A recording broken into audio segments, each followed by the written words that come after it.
Hello friends, कसे आहात तुम्ही सगळे? नुकताच आपला इंडिया T20 वर्ल्ड कप जिंकला. सगळ्यांनी अख्ख्या जगाने ही मॅच बघितली. त्या मॅचमध्ये कोणी किती सिक्स मारले, कोणी फोर मारले, कोणी कसा कॅच घेतला, सगळं बघितलं. पण ज्या व्यक्तीला मॅन ऑफ द मॅच मिळालं, त्या विराट कोहलीचं स्पीच तुम्ही ऐकलं का हो? खूप सुंदर असं स्पीच होतं, ऐकण्यासारखं होतं. त्यांनी सांगितलं की माझी शेवटची मॅच होती. मला वाटत नव्हतं शेवटला की आपण आता मॅच जिंकू म्हणून. पण नंतर गेम फिरला. भगवंत ग्रेट आहे. त्या भगवंताने काहीतरी चमत्कार केला आणि आपण मॅच जिंकलो.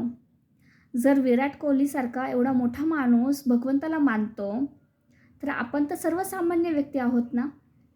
हवा दिसते का हो तुम्हाला? नाही ना, पण तरी आपण तिला मानतो. भगवंत काय आहे? भगवंत एक पॉझिटिव्ह एनर्जी आहे. मग जर या जगात पॉझिटिव्ह एनर्जी आहे, तर निगेटिव्ह एनर्जीसुद्धा आहेच ना. मग त्या निगेटिव्ह एनर्जीला आपण कसं टफ फाईट करायचं? बघा, इलेक्ट्रिसिटी आहे. इलेक्ट्रिसिटीमध्ये एक प्लस आणि एक मायनस असतोच ना. त्याच्याशिवाय ती इलेक्ट्रिसिटी चालते का? नाही चालत. मग ह्या अख्ख्या जगाला चालवण्यासाठी भगवंताला कुठेतरी प्लस आणि मायनस तर करावंच लागलं असेल ना. कुठेतरी एक पॉझिटिव्ह आणि एक निगेटिव्ह तर करावंच लागलं असेल ना. त्याच्याशिवाय ही दुनिया चालेल का? नाही चालणार. पण आपल्याला हवं काय आहे?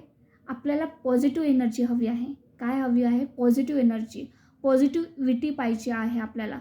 मग पॉझिटिव्हिटी कशात आहे? पॉझिटिव्हिटी भगवंतामध्ये आहे.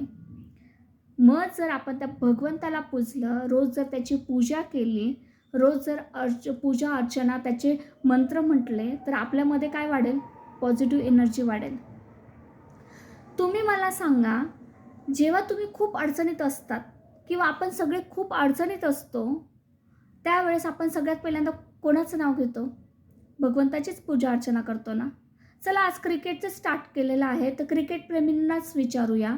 जेव्हा इंडिया हारायला लागते, तेव्हा आपण सगळ्यात पहिल्यांदा काय करतो? हात जोडतो. देवा प्लीज प्लीज प्लीज, सिक्स जाऊ दे, सिक्स जाऊ दे. देवा जिंकू दे, जिंकू दे. देवा आऊट नको होऊ देऊ. हो की नाही? देवाचीच पूजा करतो ना आपण. देवाचीच आठवण काढत असतो सगळ्यात पहिल्यांदा. आणि बघा, बऱ्याचदा आपल्याला असं होत असतं, अचानक डिप्रेशनमध्ये जातो. काही टेन्शन नसताना अचानक आपल्यामध्ये स्ट्रेस येत असतो. अचानक आपण चिडचिड करायला लागतो. अचानक आपलं अंग दुखायला लागतं किंवा आपण सगळी कामं चांगली सुरळीत चालू असतात आणि अचानक काहीतरी प्रॉब्लेम क्रिएट होत असतो. आपण म्हणतो कुणाची नजर लागली माहीत नाही, सगळं चांगलं चाललं होतं आणि अचानक हे काय झालं? किंवा आपण घर असतं, घरामध्ये काहीतरी प्रॉब्लेम्स व्हायला लागले, काहीतरी कटकटी व्हायला लागला. कुणाची नजर लागली काय माहीत नाही, एवढ्या हसत्या-खेळत्या घराला. किंवा बऱ्याच लोकांच्या तोंडातून असं ऐकलेलं आहे आपण की किती चांगला व्यक्ती होता, पण कुणाची तरी नजर लागली हो त्या व्यक्तीला, त्याचं सगळं खराब झालं. मग हे काय आहे? ही निगेटिव्ह एनर्जी आहे. ही काय आहे? निगेटिव्ह एनर्जी, जी आपल्याला कुठे घेऊन जाते? जी आपल्याला डबघाईला घेऊन जाते किंवा आपल्याला स्ट्रेसमध्ये घेऊन जाते, आपल्याला आपल्या सगळ्या अडचणींमध्ये घेऊन जात असते. मग त्यातून बाहेर कसं पडायचं?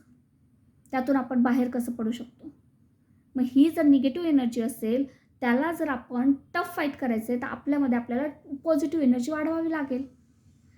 बघा, रामायणामध्ये लक्ष्मणाने एक लाईन मारून दिलेली होती आणि सीतामातेला सांगितलं की ती लाईनच्या बाहेर जायचं नाही. जर ती लाईन म्हणजे ती लाईन निगेटिव्ह माणूस किंवा निगेटिव्ह व्यक्ती, निगेटिव्ह एनर्जी कोणीही त्या लाईनला क्रॉस करू शकत नव्हतं. एवढी म्हणजे पॉवरफुल ती पॉझिटिव्ह लाईन होती.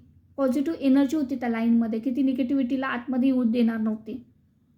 मग हे काय आहे? हे भगवंत पूर्वीपासून आपल्याला सांगत आलेलं आहे की निगेटिव्ह एनर्जी आहे या जगामध्ये, पण त्या एनर्जीला टफ फाईट करण्यासाठी आपल्याकडे पॉझिटिव्ह एनर्जी वाढवणं गरजेचं आहे.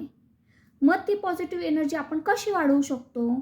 ती पॉझिटिव्ह एनर्जी आपण रोज देवपूजा करू शकतो. देवपूजा करून वाढवू शकतो. आपण म्हणतो थेंबे थेंबे तळे साचे. हो की नाही? मी कालच तुम्हाला पैशांच्या बाबतीत व्हिडिओमध्ये सांगितलं की थेंबे थेंबे तळे साचे.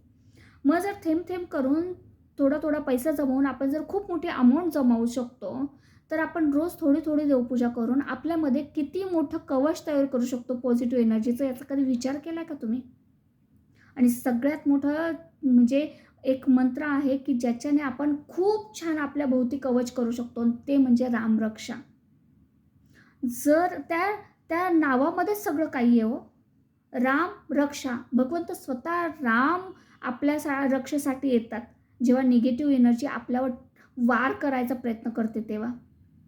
जर ह्या वारापासून वाचायचं असेल तर आपल्या भोवती पॉझिटिव्ह एनर्जीचं कवच तयार करा आणि त्यासाठी रोज थोडी थोडी देवपूजा करा.